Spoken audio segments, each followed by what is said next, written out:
Nathanael said to him, "Can anything good come out of Nazareth?" Philip said to him, "Come and see."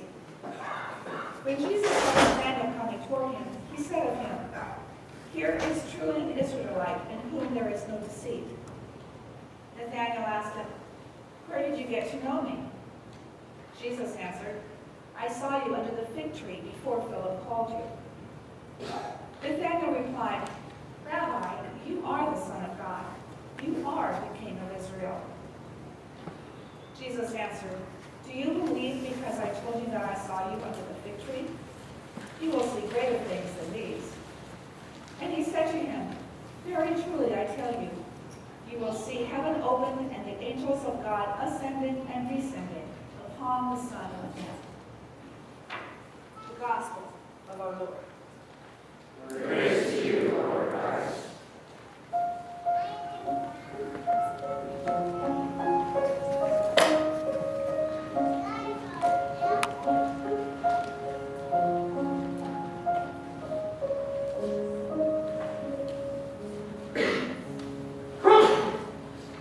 Please be seated. I was really excited this past Thursday when I went into Costco, and one of my favorite haunts, by the way, and found that they got a whole new shipment of windshield wiper replacement blades. I got to tell you, for 3 weeks I've been checking their supply, and they didn't have the size I needed. It was for an older car that one of our sons had left at our house. And I had driven it months ago when it was raining, and it was just awful. The windshield, the wiper blades were falling off. It was horrible. And anyway, so I was really excited to get these new blades because, you know, when you drive a car, the windshield wiper blades are awful. You can't see well, not to mention it's very dangerous. But when you put those new babies on, oh, that's a car there, you know, you see all these things, you kind of get with it. And it's one of those things that just got to bring some new vision and clarity to you. It's like I remember when I was a kid and I got my first pair of glasses. Like, look, and God, that's what my family looks like. You know? Things like that. But the truth be told, there's other things in life that can change how we see things, right? The birth of a child, a young baby in our life, falling in love, reading a book that just really hits us and it causes us to think and see things differently. Or one of my favorites is whenever I travel to a foreign country, I always come back and I just see things a little bit differently because of that experience. Anyway, in an odd kind of way, and I admit it was odd kind of way, there I was by the windshield wipers in Costco, making a connection to our friend Nathaniel that we meet in the gospel today. The story about Nathaniel really is not about someone who is blind and all of a sudden sees. It's about someone who sees, but all of a sudden sees more clearly, like when the good old new windshield wiper blades go on. And I think that's really important. This story of Nathaniel is only found in the Gospel of John. We don't find it in any of the other three Gospels, Mark or Matthew or Luke.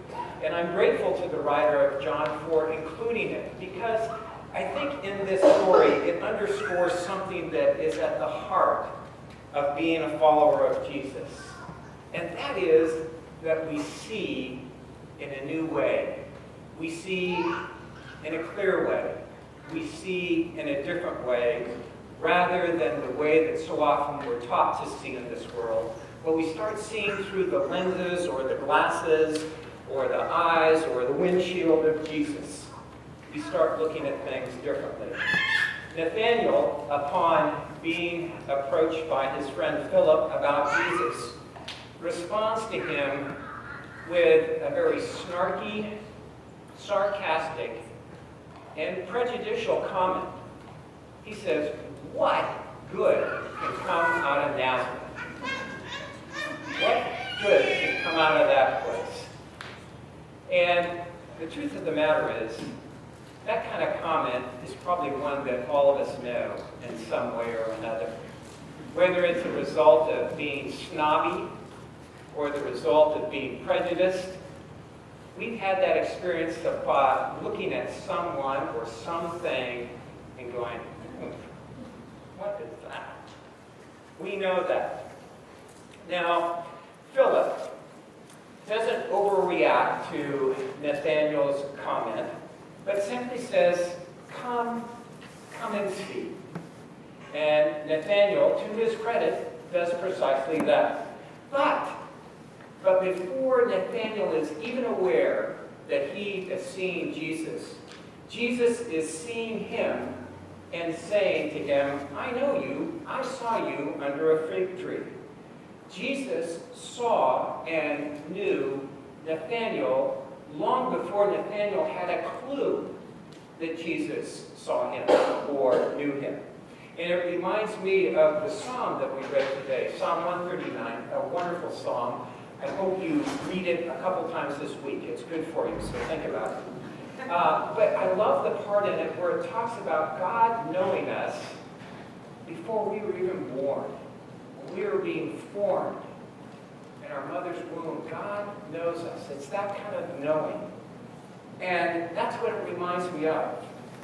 Anyway, this experience that Nathaniel has of being seen and known by Jesus has an amazing effect on him, right? When he realizes that, it causes him to see differently. And all of a sudden, he sees in this rabbi from Nazareth, not a nobody, but the Son of God. Nathanael starts to see in a new way. That's what's going on there. He sees that something good can really come out of Nazareth. Something worthwhile can come out of that place. And Jesus seemed to have that ability throughout his ministry to get people to look at things differently, to start looking through his eyes. A little bit later in the Gospel of John, you might remember there's a story about a woman who's caught in adultery. And the people want to stone her. And they bring her to Jesus and basically say, what would you do? And Jesus says, well, what I see is someone who needs love, care, compassion, kindness, and forgiveness. And if none of you need that in your life, then go ahead and throw the first stone. You might remember at the end of the Gospel of John, Jesus runs into his friend Peter. And remember Peter? What did Peter do? He had denied him. He had turned his back on his friend. Does Jesus see a traitor or someone who's let him down? No. He sees someone who he says, you know what, go ahead, feed my sheep. In fact, you are so rock solid.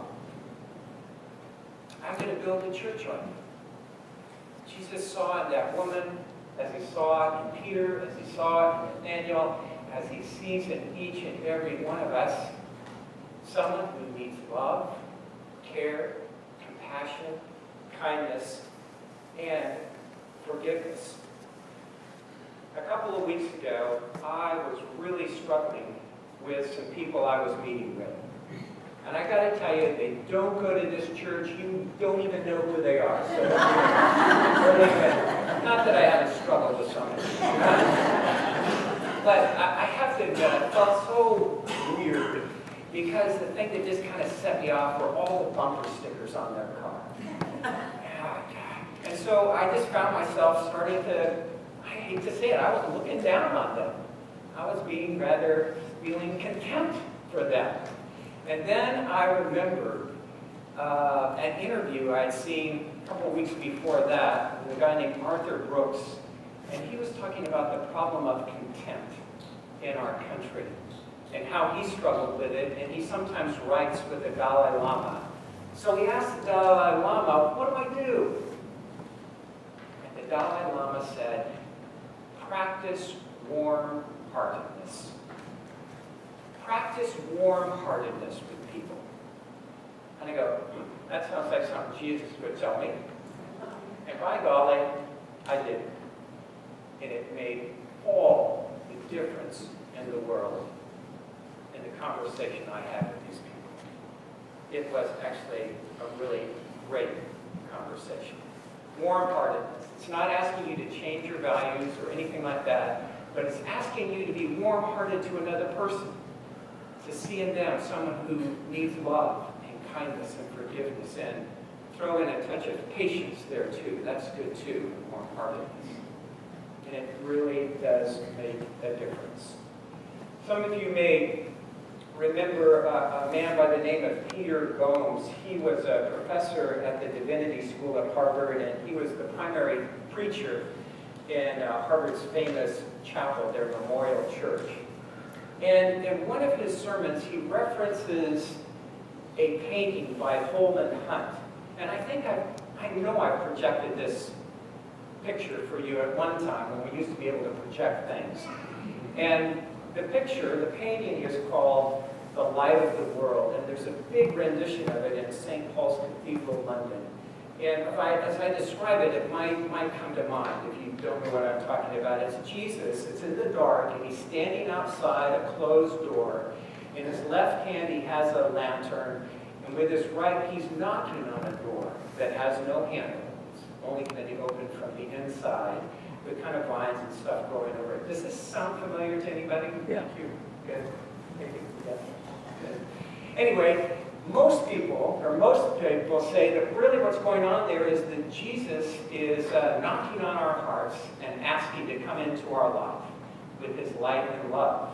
But Peter Gomes says, when I see that picture, that painting, what I see is Jesus knocking on the door of our life and saying, come on out and start to see the world by my light, by the way I see things. And I like that. That seems to ring true for me. I really like that fourth verse of the hymn that we just sang, that Will You Come and Follow Me, where we sing, will you shape the world around through my sight and touch and sound? Will we shape the world through Jesus' sight? Will we take that on and use it to shape our world? Tomorrow, we celebrate Dr. Martin Luther King Day, right? And I always like to point out to all of my friends in church, it's also a feast day in the church. It's an Episcopal feast day. We have special readings and prayers and everything for that day.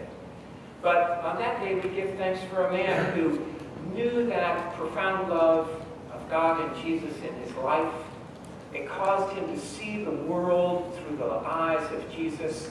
And because of that, he helped a whole lot of other people like us see our country and our world through those loving eyes of Jesus.